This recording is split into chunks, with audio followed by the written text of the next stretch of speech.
Hi everybody, this is Professor David Noll at Rutgers Law School with a 60-second lecture on class actions.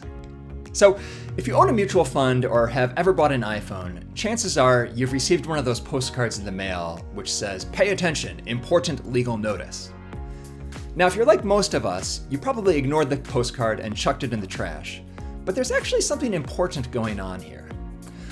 Usually, when we think about civil litigation, we think about cases that are filed by individuals seeking to enforce their own rights.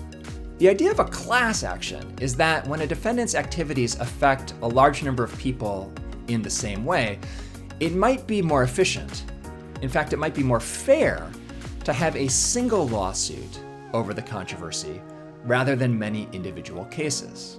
So, how's this work? The party proceeding with a class action will ask the court to certify a class.